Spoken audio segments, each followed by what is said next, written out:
Avant de commencer, dites-nous en commentaire quelle heure il est et d'où vous nous regardez. Commençons.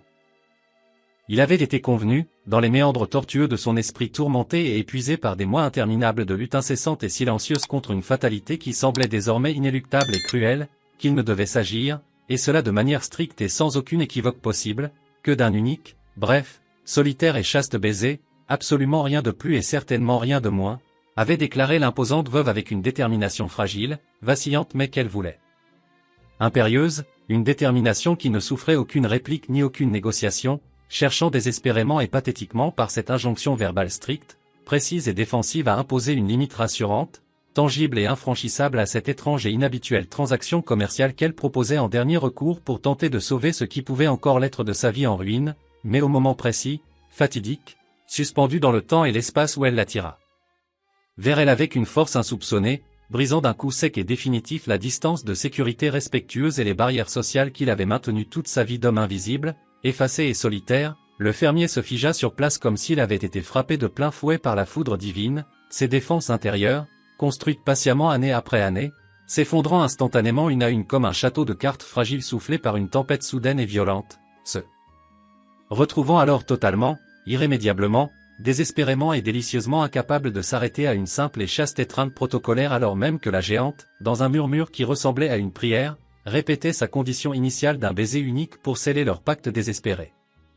Cependant, le rancher solitaire, dont l'âme sensible, poétique, mélancolique et observatrice avait été aiguisée par des décennies de silence imposé, d'observation minutieuse des autres et de mise à l'écart systématique de la société locale qui le jugeait insignifiant, perçut avec une clarté aveuglante, lucide et douloureuse le mensonge flagrant ainsi que le besoin éperdu d'affection, de chaleur humaine et de reconnaissance qui nageait dans le regard trouble de la femme bien avant que les mots ne franchissent la barrière de ses lèvres tremblantes et hésitantes, car il comprenait intuitivement, avec une certitude absolue qui lui serrait le cœur jusqu'à l'étouffement, que Dorothea Blackwood ne désirait pas simplement un baiser pour valider un contrat froid, administratif et sans âme, non, elle cherchait éperdument et vitalement le salut, une bouée de sauvetage émotionnel dans un océan de solitude glaciale, sombre et dévastatrice qui menaçait de l'engloutir tout entière, et elle voulait que quelqu'un, n'importe qui dans ce monde cruel, dur et indifférent, lui dise enfin, les yeux dans les yeux, avec sincérité et conviction, qu'elle n'était pas le monstre grotesque, effrayant, encombrant et indésirable que la ville entière, par ses chuchotements venimeux, ses moqueries incessantes, ses rires étouffés et ses regards fuyants, lui avait fait croire qu'elle était devenue au fil des années de rejet systématique et d'isolement social total. Du haut de sa stature impressionnante, majestueuse, sculpturale et intimidante de 6 pieds et 4 pouces, une hauteur vertigineuse et rare qui faisait reculer de peur ou de malaise la plupart des hommes de la région habitués à des femmes plus menues, fragiles et dociles, avec des épaules aussi larges, puissantes et solides que celles d'un forgeron habitué à battre le fer rouge à longueur de journée et des mains capables de briser un poteau de clôture en deux sans le moindre effort visible. Théa avait enterré son mari il y a 18 longs, interminables et douloureux mois et, depuis ce jour funeste et gris où la terre fraîche et humide avait recouvert le cercueil de son époux sans amour, elle n'avait plus ressenti la moindre trace d'humanité, de chaleur, de compassion ou de joie, se sentant davantage comme une machine vide, froide et fonctionnelle faite de chair et d'os destinée uniquement au travail acharné, à la survie quotidienne et à l'endurance dans un environnement hostile. Qui ne voulait pas d'elle? À présent, en cette fin de journée où la lumière dorée du soleil couchant inondait le monde, elle se tenait debout, incroyablement vulnérable et exposée malgré sa taille immense qui remplissait l'espace, au centre de la grange poussiéreuse, odorante et familière d'Emmett Cordell, vêtue d'une robe couleur crème au tissu délicat et ancien qui, autrefois, dans une vie lointaine, brumeuse et presque oubliée qui semblait appartenir à une toute autre femme, la faisait se sentir belle, désirée. Féminine à l'époque où elle se souvenait encore de ce que signifiait ressentir une émotion positive quelconque, avant que le deuil, la honte toxique et l'isolement ne deviennent sa seconde peau et son unique manteau de protection contre les blessures infligées par le monde extérieur.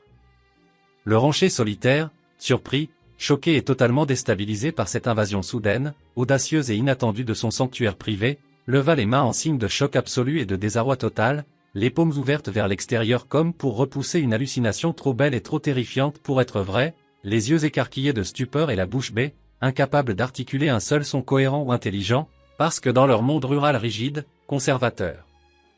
traditionnel et codifié à l'extrême, les veuves respectables et dignes ne demandaient certainement pas en mariage leurs voisins célibataires en débarquant chez eux au crépuscule sans chaperon ni avertissement, et elles ne proposaient surtout pas, au grand jamais, sous aucun prétexte, de sceller l'accord par un baiser charnel, intime et physique au préalable. La banque va saisir mon ranch sans pitié, sans remords ni délai dans 30 jours exactement, annonça Théa, sa voix luttant héroïquement et pathétiquement pour rester ferme, posée, calme et pragmatique malgré la façon dont ses doigts s'entremêlaient nerveusement et se tordaient convulsivement au niveau de sa taille, trahissant son angoisse profonde, sa panique et sa terreur viscérale de tout perdre. J'ai impérativement, absolument et urgemment besoin d'un mari sur le papier pour conserver mon héritage, ma maison et mes terres ancestrales, et vous avez désespérément besoin de pâturage fertile ainsi que de droits sur l'eau pour abreuver votre bétail assoiffé en ces temps de sécheresse impitoyable. C'est donc purement, simplement, logiquement et strictement une affaire commerciale, un échange de bons procédés rationnels sans sentimentalisme aucun ni complication émotionnelle. Pourtant, ses yeux immenses, profonds et liquides, brillants de larmes retenues avec une force surhumaine, racontaient une histoire radicalement différente, une histoire de détresse absolue, de solitude dévorante et de besoin humain fondamental d'être vu, en implorant silencieusement cet homme de la voir vraiment pour ce qu'elle était au fond d'elle-même, de ne pas reculer devant sa taille imposante et inhabituelle, et d'être différent de tous les autres hommes bornés, cruels et superficiels de cette vallée qu'il avait toujours regardée. Comme si elle était une erreur grossière et monstrueuse commise par Dieu un mauvais jour de colère divine. Des affaires, répéta Ahmet, le mot roulant sur sa langue avec une étrange lourdeur, une hésitation et un goût de cendre amère, et quelque chose dans la vibration rauque, basse et incertaine de sa voix coupa le souffle de Théa car il ne semblait pas du tout convaincu par la froideur clinique et détaché de la proposition, il semblait au contraire affamé, vorace. Comme un homme qui découvre soudainement un festin royal et inespéré après une famine interminable et douloureuse de plusieurs décennies. Ce rancher solitaire et discret avait passé 43 longues, interminables et silencieuses années à être ignoré, effacé du paysage social, transparent aux yeux des autres, trop petit avec sa taille modeste et banale de 5 pieds et 7 pouces pour imposer le respect physique aux autres hommes plus grands et plus forts, trop pauvre pour compter aux yeux des notables arrogants et riches de la ville et trop ordinaire, trop quelconque pour qu'on se souvienne de lui une fois qu'il avait quitté une pièce ou une conversation. Le regard indifférent et distrait des femmes glissait sur lui sans jamais s'arrêter, sans jamais s'accrocher ni s'attarder lors des fêtes paroissiales ou des rassemblements du dimanche, comme s'il était fait de verre ou d'air, et les jeunes filles, cruelles dans leur insouciance, gloussaient méchamment derrière leurs mains gantées lorsqu'il avait rassemblé le peu de courage fragile qu'il avait pour les inviter à danser maladroitement, si bien qu'il avait fait la paix avec sa solitude chronique. Et pesante comme un homme fait la paix avec une vieille blessure de guerre lancinante ou une claudication permanente, acceptant avec une résignation mélancolique mais digne que cela faisait simplement partie intégrante, inévitable et immuable de qui il était et de son destin tracé. Tout cela, toute cette vie de silence et d'acceptation, changea irrévocablement, brutalement, radicalement et magnifiquement lorsque la veuve géante s'approcha de lui, envahissant son espace vital, sa grange, son champ de vision et son cœur, jusqu'à ce qu'elle propose ce baiser expérimental et audacieux pour voir s'il pouvait supporter cette union forcée, jusqu'à ce qu'elle tende vers lui ses mains puissantes, ses mains de travailleuse acharnée marquées par le labeur, la terre et le soleil. Qu'Ahmet vit trembler violemment et incontrôlablement comme si c'était elle, la géante intimidante et forte, qui avait une peur bleue et irrationnelle de lui, le petit homme inoffensif et doux, et qui s'attendait à être rejeté avec dégoût et mépris une fois de plus comme elle l'avait toujours été par le passé. Madame Blackwood, commença-t-il d'une voix hésitante, respectueuse et tremblante, cherchant ses mots pour ne pas la brusquer, mais elle secoua la tête avec véhémence et agitation en l'interrompant pour lui dire, presque dans un souffle, que s'il devait franchir cette ligne invisible et l'embrasser, il devait impérativement, absolument l'appeler Théa, sa voix se brisant douloureusement et tragiquement sur son propre prénom comme si c'était la première fois depuis des années, peut-être depuis l'enfance, qu'elle l'entendait prononcer avec une telle douceur et une telle absence de mépris ou d'ironie. Lorsqu'elle toucha son visage, lorsque la paume calleuse, large, rugueuse et incroyablement chaude de la veuve géante entoura la joue du rancher solitaire avec une tendresse infinie, maternelle et inattendue qui lui fit plier les genoux sous le poids de l'émotion brute et submergente, et lorsqu'elle fit tomber cette ultime défense, ce dernier mur de pierre infranchissable qu'elle avait érigé brique par brique, année après année, entre son cœur brisé et le reste du monde hostile, Ahmet Cordel se figea complètement, paralysé par l'intensité électrique, magnétique et surprenante de l'instant présent. Ses mains restèrent suspendues dans les airs, hésitant cruellement et longuement entre la capitulation totale au désir ardent qui montait en lui comme une marée irrésistible et l'instinct de conservation primal qui lui dictait de fuir avant d'être blessé à nouveau par un espoir vain, car il savait avec une certitude absolue, une certitude qui lui glaçait et lui brûlait le sang à la fois, qu'un seul baiser changerait tout irrémédiablement, qu'un baiser le rendrait dépendant d'elle comme d'une drogue puissante et vitale et prouverait qu'il avait attendu toute sa vie invisible, toute sa vie d'ombre, une femme impossible à ignorer, une femme qui prenait toute la place dans son cœur et dans la pièce. Je ne peux pas promettre, je ne peux absolument pas jurer sur mon honneur ni sur ma vie de m'arrêter à un seul baiser, avoua-t-il d'un souffle rauque, honnête et vulnérable, le regard ancré profondément dans le sien, et les yeux de Théa s'agrandirent avec une lueur ressemblant à de l'espoir fragile, timide et naissant mais ayant aussi le goût amer de la peur ancienne et enracinée, car elle se demandait avec terreur et appréhension si le rocher solitaire était comme son défunt mari, si sa douceur apparente était un mensonge manipulateur, un piège, et si un baiser mènerait inévitablement à un mariage qui deviendrait une nouvelle prison domestique faite de mépris silencieux, de dégoût et de solitude à deux. Mais que Dieu lui vienne en aide, que le ciel lui pardonne, et si ce baiser signifiait être désiré, vraiment, sincèrement et passionnément désiré, pour la toute première fois de sa vie entière?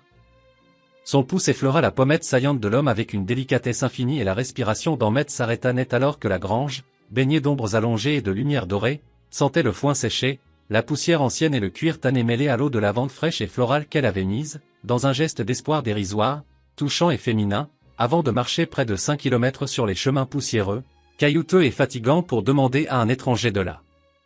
sauver de la ruine imminente et de la honte publique.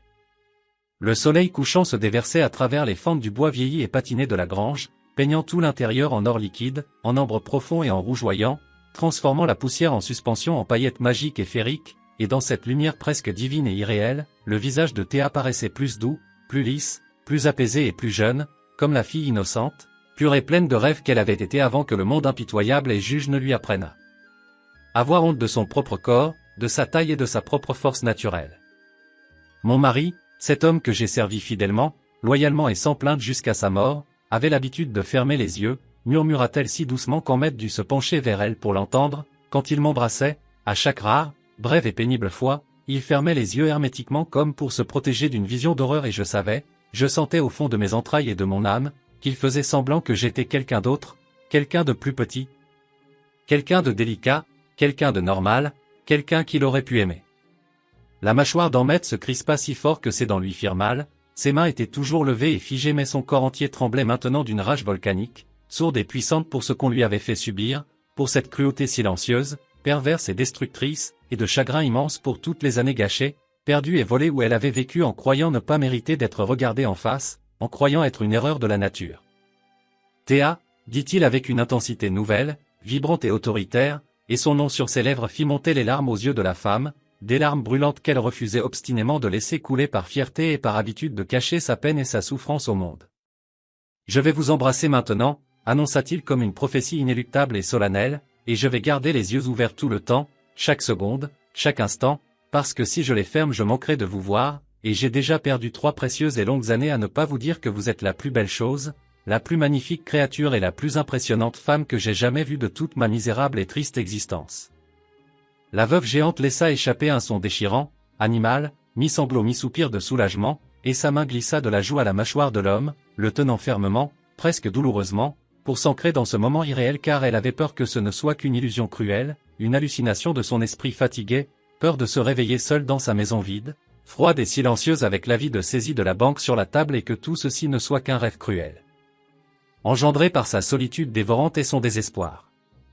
Mais les mains d'Ahmed bougèrent enfin, sortant de leur léthargie, tombant sur sa taille large et écartant les doigts sur la courbe généreuse de ses hanches, puis il la tira plus près avec une force surprenante et virile et la rencontra à mi-chemin comme s'il ne pouvait attendre une seconde de plus, pas un instant de plus, pour goûter à sa vie, à son souffle et à son essence.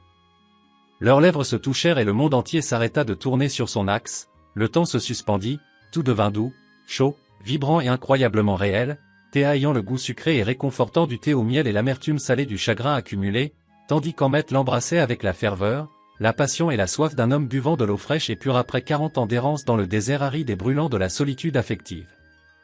Ses yeux restèrent grands ouverts, plongeant dans les siens, et elle vit qu'il la voyait vraiment, sans filtre, sans jugement ni mensonge, elle vit l'émerveillement sincère dans son regard, vit ses pupilles se dilater de désir brut, de passion et de besoin urgent avec une intensité jamais dirigée vers elle auparavant par aucun être vivant, ni homme ni bête. Un baiser, avait-elle dit, rien de plus, une simple formalité contractuelle pour sauver les apparences, mais quand elle essaya de se reculer, paniquée par l'intensité submergente et terrifiante de ses propres sentiments qui s'éveillaient, pour se rappeler que c'était une affaire de survie et que cela ne devait rien signifier d'émotionnel, les mains d'Ahmed se resserrèrent possessivement et fermement sur sa taille et il émit un son bas, rauque, presque animal, dans sa gorge qui ressemblait à la foi à un s'il te plaît désespéré, un reste ici, ne pars pas et un tu es à moi désormais et pour toujours. Alors, incapable de résister à cet appel, incapable de lutter contre cette marée montante, elle l'embrassa encore et encore et encore, perdant le compte, la notion du temps et la raison, ses mains glissant dans les cheveux de l'homme et faisant tomber son chapeau de cow-boy usé sur le sol poussiéreux de la grange sans qu'aucun d'eux ne s'en soucie le moins du monde, tandis que ses doigts trouvaient le creux de ses reins, la tirant si près qu'elle dut se courber presque en deux pour s'adapter à sa taille plus petite.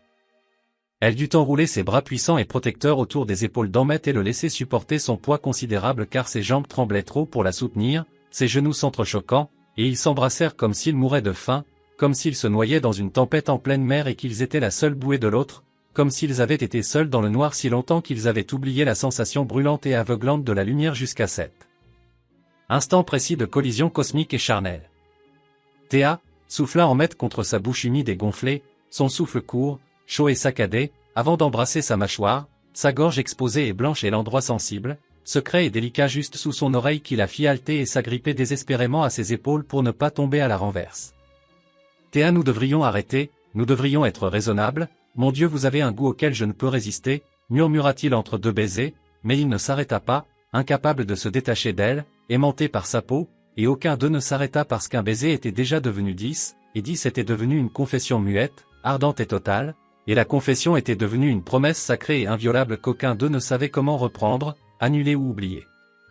Lorsqu'ils se séparèrent enfin, tous deux à bout de souffle, les poumons brûlants et le cœur battant à tout rompre, les jambes de Théa cédèrent complètement sous l'émotion et l'épuisement nerveux et elle s'effondra lourdement sur une botte de paille, entraînant Emmett avec elle si soudainement et maladroitement qu'il atterrit à moitié sur ses genoux avec un cri de surprise et un bruit sourd et comique.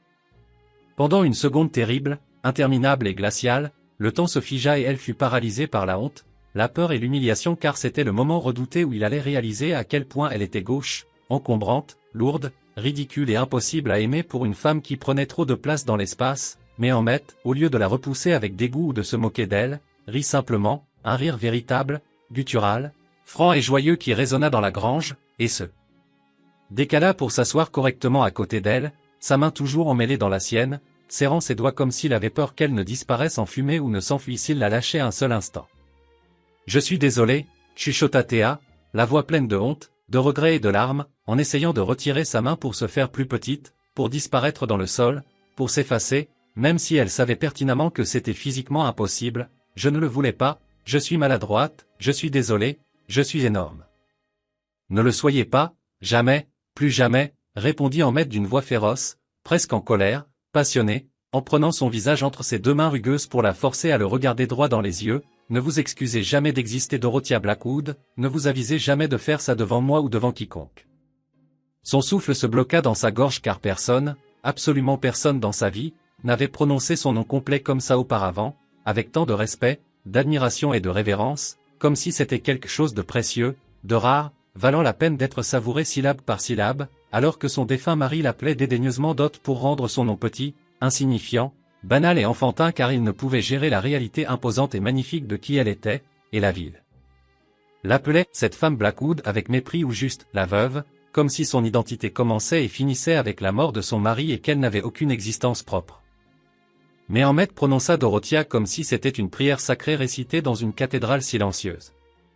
La banque, dit-elle précipitamment, paniquée, car elle avait besoin de se rappeler pourquoi elle était venue ici, besoin de s'ancrer dans la réalité pratique, froide et cruelle avant de commencer à croire en des choses impossibles, dangereuses et merveilleuses comme un homme la désirant vraiment. La saisie, l'argent, le contrat, c'est pour ça que je suis là, nous devons parler business, modalités et signature. Je sais pourquoi vous êtes venu, l'interrompit Emmett doucement mais fermement, et quelque chose dans son expression tendre et compréhensive fit se retourner l'estomac de Théa. Vous êtes venu pour me demander de vous épouser afin de sauver votre ranch, c'est clair comme de l'eau de roche, limpide, vous êtes venu offrir un arrangement commercial froid, pragmatique, un baiser pour sceller l'affaire et rien de plus, pas de sentiment, pas d'amour. Il marqua une pause significative, lourde de sens, son pouce effleurant la lèvre inférieure gonflée de la femme, et le corps entier de Théa trembla violemment comme une feuille dans le vent lorsqu'il ajouta que ce n'était plus ce que c'était, n'est-ce pas, les règles du jeu ont changé, la réalité a changé. Cela doit l'être, murmura-t-elle même si son cœur criait menteuse, hurlait la vérité, je ne peux pas en mettre, je ne peux tout simplement pas, je ne peux pas me permettre de vouloir plus, je ne peux pas me permettre d'espérer quelque chose de beau qui me brisera en 1000 morceaux tranchants quand cela finira inévitablement, car tout finit toujours. Mon mari était un idiot fini, déclara Ahmed d'un ton sans appel, tranchant comme un couteau de boucher, un idiot aveugle, stupide et cruel qui ne vous méritait pas une seule seconde de sa vie, qui ne méritait pas l'air qu'il respirait à vos côtés. Les yeux de Théa s'emplirent de larmes chaudes, brûlantes et cette fois, vaincue par tant de gentillesse inattendue, elle ne put les empêcher de tomber, elles coulèrent sur ses joues, rapides, abondantes et brûlantes, et elle se détesta de pleurer devant lui, détesta prouver ce que tout le monde disait en ville, qu'elle était trop émotive, trop sensible, trop dramatique, trop faible, que ses sentiments étaient aussi grands, démesurés et encombrants que son corps de géante.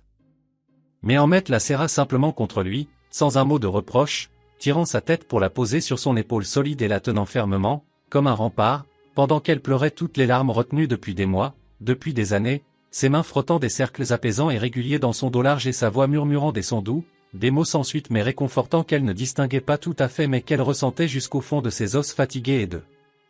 son âme meurtrie, et pour la première fois depuis la mort de son mari, peut-être même pour la première fois de sa vie entière d'adulte, Théa se sentit en sécurité, protégée contre le monde entier, acceptée. Dites-moi, dit Ahmed après un long moment de silence partagé quand ses larmes ralenties pour devenir des hoquets spasmodiques, dites-moi exactement ce qu'il vous a fait, dites-moi tout, dites-moi pourquoi vous pensez qu'un seul baiser devrait suffire pour une vie entière de privation. Théa se recula juste assez pour voir son visage alors que le coucher de soleil s'estompait dehors, laissant place au crépuscule violet et mystérieux s'infiltrant dans la grange par les portes ouvertes, mais elle pouvait encore voir ses yeux bruns, chauds, stables, aimants et infiniment patients. Il ne m'a jamais voulu, avoua-t-elle d'une voix brisée, l'aveu lui arrachant l'âme et la dignité, dès la toute première nuit, dès le début, il avait répondu à mon annonce de marier par correspondance uniquement parce qu'il avait besoin d'aide physique sur sa concession minière, besoin de bras, besoin de quelqu'un d'assez fort, comme un bœuf de labour ou une mule, pour travailler à ses côtés et porter des charges. Il ne l'a jamais dit explicitement, jamais avec des mots clairs, et je pensais naïvement, bêtement, comme une enfant qui croit aux contes de fées, qu'il avait peut-être vu quelque chose dans mes lettres au-delà de ma taille, une âme peut-être, une intelligence, une douceur, mais lors de notre nuit de noces il m'a regardé et j'ai vu la vérité nue et laide dans ses yeux, le dégoût profond et la peur panique. Il a fait son devoir conjugal parce que le prédicateur nous avait mariés devant Dieu et les hommes, mais il a gardé les yeux fermés tout le temps, serrés, et il a pleuré après, il a sangloté dans l'oreiller comme si je lui avais fait quelque chose de terrible, de monstrueux, de sale, juste en existant près de lui, juste en étant sa femme. Ahmed émit un son étranglé, un grognement de douleur comme s'il avait reçu un coup de poing violent dans l'estomac, ses bras se resserrèrent autour d'elle presque douloureusement et quand il parla, sa voix tremblait d'une rage à peine contenue, froide et dangereuse en demandant où il était enterré, où reposait ce lâche, parce qu'il avait quelques mots bien sentis et peut-être plus à dire à sa tombe. Malgré tout le chagrin, la douleur et le souvenir humiliant, Théa sentit un rire inattendu monter dans sa poitrine, un rire à queue, nerveux et brisé mais réel, et elle répondit qu'il était dans le cimetière sur la colline, à l'endroit d'honneur, à côté de sa mère qui la détestait encore plus que lui ne l'avait jamais fait, si c'était possible. Elle m'a dit aux funérailles, devant tout le monde, devant la ville entière, que je l'avais tué avec ma taille monstrueuse, que je l'avais écrasé, épuisé, que son cœur avait lâché à cause du stress insupportable d'être marié à une créature anormale et gigantesque comme moi. Son cœur a lâché parce qu'il travaillait comme une brute stupide dans un puits de mine mal ventilé sous la chaleur écrasante de l'été sans boire assez d'eau, rétorqua Ahmed avec véhémence et logique, j'en ai entendu parler, tout le monde en a entendu parler, c'était de la pure négligence, de l'idiotie, cela n'avait rien à voir avec vous Théa, absolument rien, c'est un mensonge odieux, mesquin et cruel inventé pour vous blesser et vous contrôler. Elle voulait le croire tellement fort que cela lui faisait mal physiquement à la poitrine, mais la ville était pleine de gens à l'esprit étroit, mesquins et venimeux qui se sentaient mieux et supérieurs en rabaissant les autres, en détruisant ceux qui étaient différents.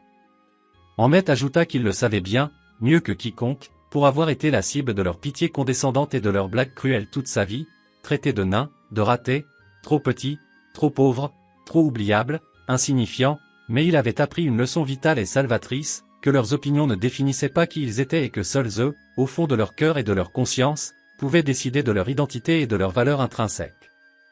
J'ai décidé il y a longtemps, très longtemps, que je préférais être seul, isolé, sans amis, plutôt que de prétendre être quelqu'un que je ne suis pas juste pour gagner leur approbation hypocrite et leur faux respect, dit-il en prenant à nouveau son visage pour qu'elle croise son regard intense et brûlant de vérité.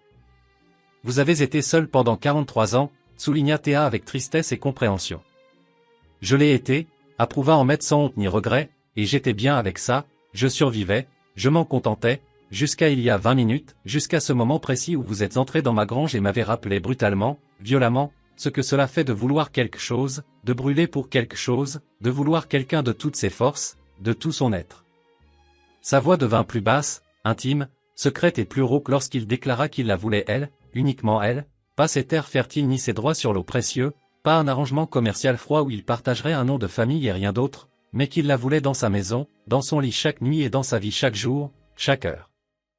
Je veux me réveiller à vos côtés chaque matin et m'endormir en vous tenant chaque soir, et passer chaque jour entre les deux à trouver de nouvelles façons inventives, douces et passionnées de vous faire comprendre que vous n'êtes pas trop, vous n'êtes pas excessive, vous êtes exactement assez, vous êtes parfaite, magnifique et idéale telle que vous êtes. La veuve géante regarda le rancher solitaire, les yeux écarquillés de stupeur, et pendant un instant elle ne put ni respirer ni penser, seulement sentir le poids de ces mots s'installer profondément dans toutes les parties brisées en elle, les réparant lentement, minutieusement comme de l'or liquide coulant dans des fissures anciennes. Vous ne me connaissez pas, chuchota-t-elle, effrayée par tant de promesses, par tant de bonheur potentiel, nous nous sommes à peine parlé en 3 ans de voisinage poli et distant. Alors changeons cela immédiatement, maintenant, tout de suite, dit simplement Ahmed avec une évidence désarmante, épousez-moi non pas parce que vous devez sauver votre ranch bien que nous le ferons aussi, c'est promis, je vous en fais le serment, mais épousez-moi parce que vous voulez voir où cela nous mène, épousez-moi par curiosité, par désir, par espoir, parce que lorsque je vous ai embrassé tout à l'heure, quelque chose en moi qui était mort, froid et enterré depuis 43 ans est revenu à la vie violemment et ne veut plus se taire. Il se leva en la tirant sur ses pieds avec lui, et même si elle le dominait de toute sa hauteur impressionnante, même si elle était tellement plus grande et physiquement plus forte que lui, Théa se sentit délicate, légère et précieuse dans ses mains, chérie et désirée comme une femme doit l'être.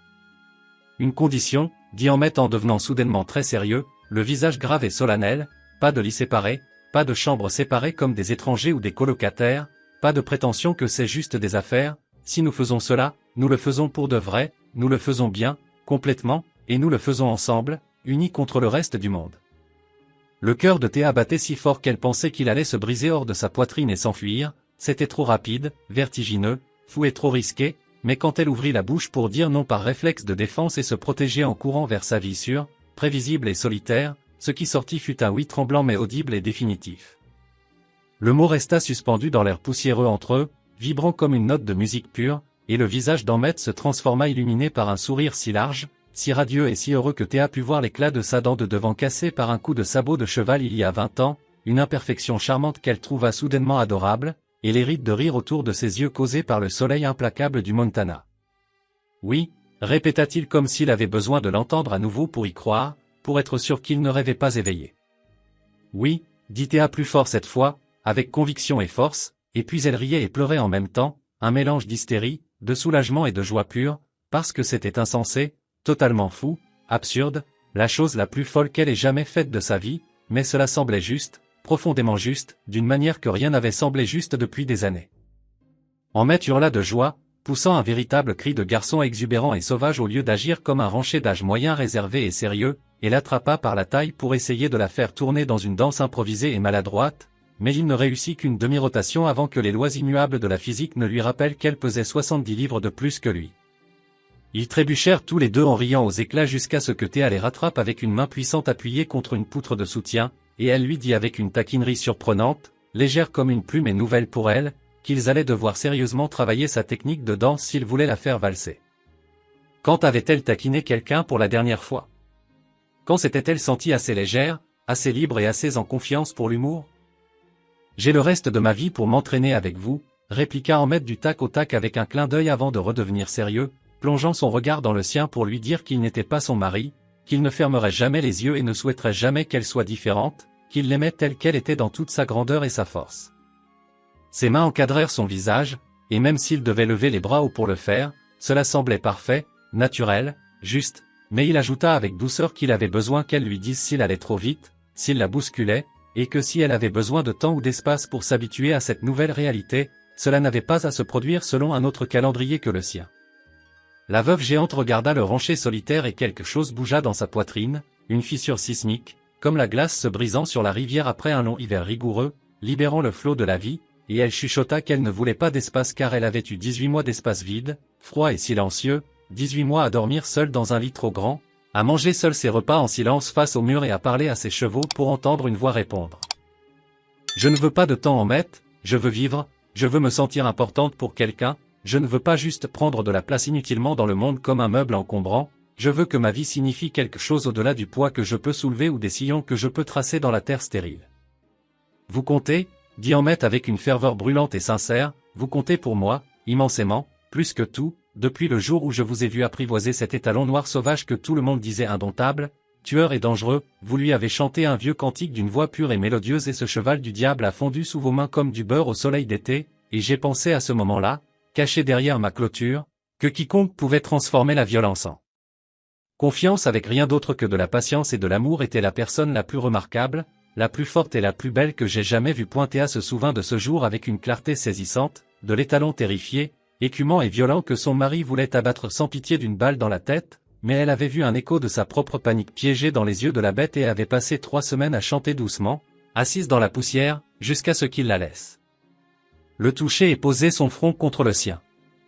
Elle n'avait jamais su que quelqu'un l'avait vue, qu'elle avait un témoin silencieux, ou que quelqu'un s'en était soucié, et Ahmet admit sans honte qu'il la regardait à chaque occasion, caché comme un voleur, qu'il l'avait vu travailler sa terre et réparer son toit sous la pluie sans jamais se plaindre de la fatigue ou du froid, qu'il l'avait vu garder la tête haute en ville, digne et royal, malgré le mépris, les crachats et les rires étouffés des autres.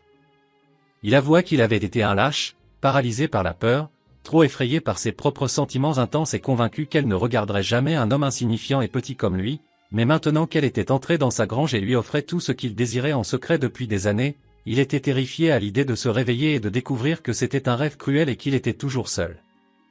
Ce n'est pas un rêve, affirma Théa avec force en prenant sa main pour la presser fermement contre sa poitrine où son cœur battait la chamade, sentez ça, sentez la vie, sentez la chaleur, je suis réel, c'est réel, nous sommes réels. La paume d'Ahmet s'aplatit contre son sternum, sentant le rythme régulier, puissant et rassurant de son pouls, et il demanda d'une voix rauque, pleine d'espoir et d'impatience, quand elle voulait faire ça, proposant d'aller chercher le prédicateur ce soir même à cheval, de le réveiller, ou d'attendre pour faire les choses correctement avec une vraie robe, des fleurs et une cérémonie traditionnelle. Demain matin, l'interrompit Théa avec décision et clarté, je n'ai pas besoin d'une robe élégante, de dentelle ou de fanfreluche en mette, j'ai juste besoin que vous le pensiez vraiment, du fond du cœur et de l'âme, quand vous direz « oui ». Je le penserai, promit-il solennellement, je le penserai plus que tout ce que j'ai pensé, dit et fait dans ma vie entière. Ils restèrent là dans la grange qui s'assombrissait, enveloppés par la nuit tombante et protectrice, se tenant l'un l'autre comme des naufragés ayant enfin trouvé la terre ferme après une tempête, et pendant un moment tout fut parfait, suspendu dans le temps, magique, mais le côté pratique, anxieux et prévoyant de Théa reprit le dessus et elle demanda timidement, presque en chuchotant, ce qu'il en était des arrangements pour dormir ce soir. Restez, dit immédiatement Ahmet, sans hésitation aucune, pas dans mon lit si vous n'êtes pas prête, je ne vous forcerai jamais, je dormirai par terre s'il le faut, mais restez ici, j'ai une chambre d'amis petite avec un matelas probablement grumeleux et vieux mais elle est à vous si vous la voulez, je ne veux simplement pas vous perdre de vue ce soir, pas maintenant, de peur que vous réalisiez, une fois seul dans le noir, que c'était une erreur et que vous changiez d'avis au matin. Théa comprit cette peur jusqu'à la moelle, car elle l'habitait aussi, cette peur que le bonheur soit éphémère, et accepta de rester, mais précisa d'une voix basse et rougissante qu'elle ne voulait pas de la chambre d'amis froide et impersonnelle, expliquant avec la chaleur montant à ses joues qu'elle ne voulait pas dire qu'il devait faire quoi que ce soit de charnel, mais qu'elle ne voulait pas dormir seule ce soir, elle ne voulait plus de cette solitude glaciale, et voulait s'endormir en sachant qu'il était là, juste à côté, à portée de main. Ahmet sourit doucement, un sourire tendre qui atteignit ses yeux et les illumina, et lui dit que ce n'était pas trop demandé, que c'était parfait et qu'elle était parfaite, puis il prit sa main pour la conduire hors de la grange vers sa petite maison de ranch alors que la lune montait dans le ciel, ronde, pleine et brillante, peignant tout le paysage en nuances de bleu mystérieux et d'ombre argentée. Théa pouvait voir la silhouette de son propre ranch au loin, sombre, austère et silencieux, la maison où elle avait vécu dans la solitude si longtemps comme une prisonnière dans sa tour, mais ce soir elle marchait main dans la main avec un homme qui l'avait vue comme quelque chose valant la peine d'être désiré, et ce soir, enfin, pour la première fois, elle n'était pas seule. La maison d'Ahmet était petite, modeste, bien rangée et sentait le café fort, le vieux papier et la fumée de bois, une odeur masculine, rustique et réconfortante qui la faisait se sentir en sécurité, et bien qu'il s'excusa maladroitement que ce n'était pas grand-chose comparé à sa grande maison bourgeoise à elle, Théa l'interrompit pour dire que la sienne ressemblait à un musée froid et sans vie où elle avait peur de changer quoi que ce soit, de déplacer le moindre bibelot, par crainte d'admettre qu'elle était heureuse, soulagée, libérée, que son mari soit parti. Elle plaqua une main sur sa bouche, horrifiée par la crudité et la vérité de ses propres mots, mais Ahmet lui retira doucement la main et lui assura que c'était honnête, que c'était la vérité, et qu'elle avait le droit d'être soulagée, de respirer et de vouloir une vie différente, ce qui la rendait humaine, vivante et résiliente, et non une mauvaise personne ou une épouse ingrate. La veuve géante regarda le rancher solitaire et quelque chose en elle qui avait été verrouillé à double tour, cadenassé pendant 18 mois s'ouvrit enfin, libérant un flot d'émotions contenues, et elle avoua dans un murmure qu'elle avait été si seule, si désespérément et cruellement seule, même quand son mari était vivant et présent physiquement dans la pièce, une solitude à deux pire que tout. Non, dit Ahmet avec compassion en lui caressant la joue, c'est juste triste pour le temps que vous avez perdu, pour les années gâchées sans amour, mais vous n'êtes plus seul maintenant, plus jamais, je vous le promets, je serai là pour toujours, jusqu'à mon dernier souffle. Ils grimpèrent ensemble dans le lit modeste et étroit d'Ahmet, la lune peignant des rayures argentées sur les courtes pointes en patchwork faites à la main, et Théa n'avait jamais été aussi nerveuse de sa vie, son cœur battant comme un oiseau affolé dans une cage, mais Ahmet l'aida patiemment avec les boutons de sa robe, ses gestes lents, respectueux et sans exigence, et la regarda comme un miracle, une révélation divine, lorsqu'elle se tint devant lui en simple chemise de nuit blanche. « Vous me fixez » chuchota-t-elle en rougissant et en essayant de se cacher, et il accepta la critique avec un sourire en disant qu'il continuerait à la fixer, à l'admirer et à la vénérer pour le reste de sa vie si elle le lui permettait. Ils s'allongèrent ensemble sous les couvertures chaudes et lourdes et le corps de Théa, grand, courbé et puissant, s'enroula naturellement et instinctivement autour de la silhouette plus petite d'Ahmet, son menton reposant sur le dessus de sa tête, et au lieu de se sentir gauche, monstrueuse ou trop grande, elle sentit qu'une pièce manquante du puzzle s'était enfin mise en place parfaitement, comme si elle était rentrée à la maison après un long voyage. « Ahmet, dit-elle dans l'obscurité protectrice et intime de la chambre, merci de me voir vraiment pour qui je suis, au-delà de l'apparence, et sa main trouva la sienne sous les couvertures pour la serrer forte en répondant merci de m'avoir enfin laissé faire, de m'avoir laissé entrer dans votre vie et dans votre cœur. » Ils s'endormirent ainsi, apaisés, la veuve géante et le rancher solitaire qui ne l'était plus, se tenant l'un l'autre à travers la nuit paisible, bercés par leur respiration commune et la promesse du lendemain. Et quand l'aube arriva, peignant le ciel de rose, d'orange et d'or, et que le prédicateur, tiré du lit à une heure indue et un peu bougon, les maria sur le porche d'Ahmet avec les montagnes majestueuses et éternelles comme témoins silencieux, quand Ahmet dit « Je le veux » d'une voix claire, forte et assurée avec ses yeux grands ouverts fixés sur les siens et l'attira pour un baiser qui ne ressemblait en rien à leur premier baiser hésitant mais à tout ce que serait leur avenir commun, passionné. Et tendre, Théa comprit enfin ce que signifiait être chez soi, être aimé, désiré et accepté, car un baiser, un seul, avait mené à l'éternité et aucun d'eux ne voulait s'arrêter.